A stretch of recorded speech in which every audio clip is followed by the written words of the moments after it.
Assalamu alaikum. In this video, how to make a rounded rectangle in Photoshop. First of all, create a new layer.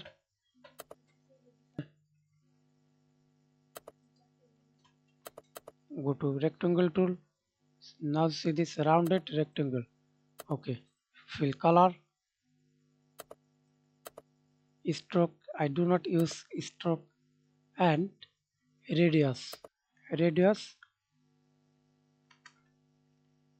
7 px, or you can sense anytime for radius.